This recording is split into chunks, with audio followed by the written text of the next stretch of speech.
with saying no? Well, even as a professional coach, I still sometimes do too. As a recovering people pleaser and approval addict, I used to say yes to everybody else's needs and wants, while my own needs and desires suffered greatly.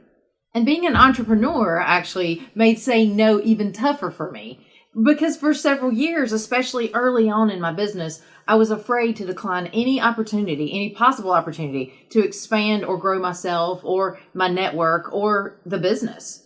Soon, though, as my business grew and expanded, I was forced to learn to free myself from the FOMO trap, from that whole fear of missing out thing. And in recent years, as my clarity of vision for my life and my business has increased, I've gotten much more confident and comfortable with saying no because I've had to. Deep inside, though, the voice of fear still tries to bully me into believing its lies. And recently, in the middle of a very full season of work and in life, all good things, but a full season, I had greater limits than normal on my available time and energy, which made it even harder and even more important to say no.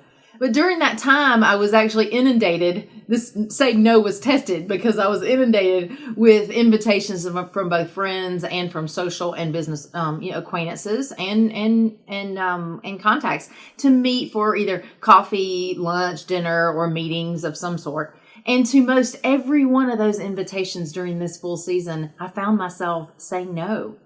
I felt like I said no more in the last 6 months than I've ever had in my life. And it felt very scary and very unsettling. Fear whispered to me in those moments each time I said no. It said, what if you're missing out on a great opportunity to make a new friend or to enhance a relationship or to care about somebody or to miss out on something that you don't even know that may be available to you? And you may not get another opportunity.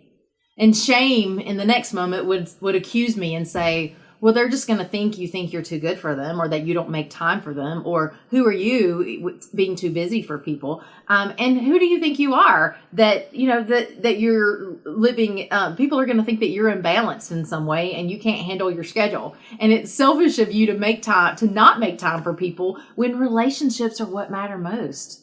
And then I would hear that you're really going to be sorry. This is going to come back to bite you in somehow, some way. And those lies sidetracked me for just a little bit, and sometimes for more than I would have liked them to. And they almost wrangled me back into my old unhealthy ways that actually serve no one well and can be quite detrimental to me. The truth is that by saying no, I did disappoint people. And there were people that I care about very much that I disappointed. And some of them may have even gotten offended. And I haven't heard back from several of them, and a few of them no longer even include me in their circle. Yet, I've realized more and more that I am a diminished me when I live to please others at my own expense. And that setting healthy boundaries on my time and on my energy is crucial to my health and happiness. And it's also setting healthy boundaries with my time and my energy enables me to be a more loving, giving friend and family member and a more compassionate, effective therapist and coach to my clients. So in those moments where I am faced with those hard decisions of what to say yes to and what to say no to, I do ask God for discernment because that's what helps the most. I ask for discernment about, God, what is for you? What is from you for me?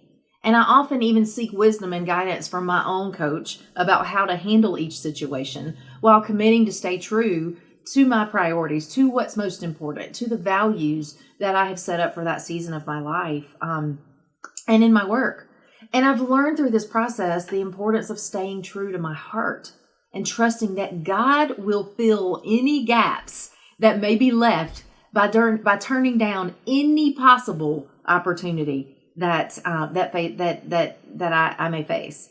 And this season, this last 6 months has required a whole new level of abiding and trusting in Him that I've actually come to enjoy, even though I struggled with it at first.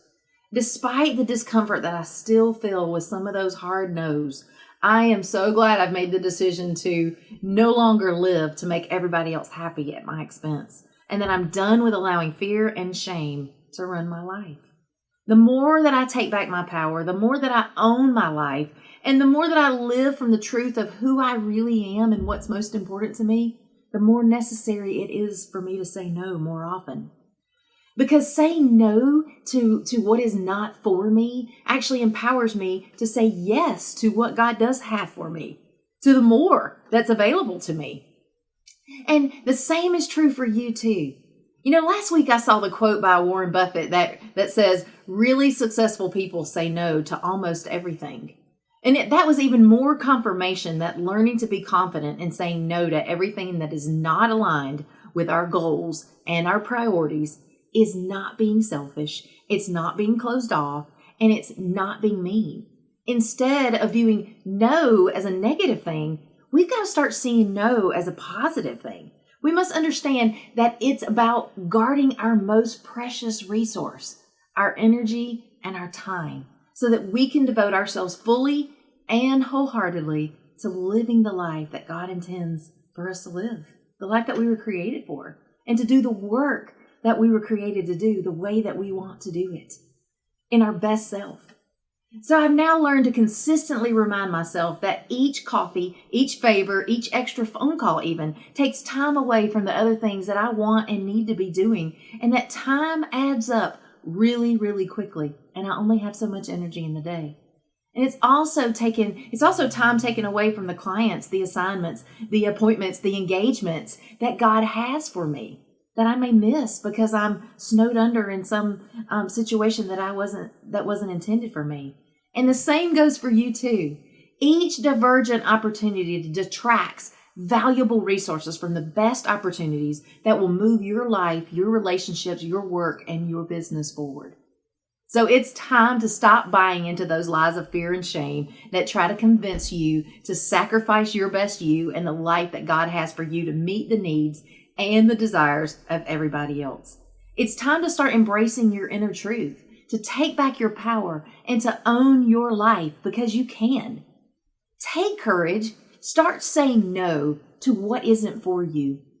At least start paying attention to what you're saying yes to or what you're allowing and tolerating in your life. And trust that you're not missing anything when you do say no, but that you are missing out when you don't. Today is the day to start saying yes to you and what's most important. And if you're ready to take back your power and own your life the way that you want to, I'd love to help you do that. You can email me at ConnieJ@arisecounselingandcoaching.com, and I'd love to coach you to soar in a life, in a career, and a business that you love.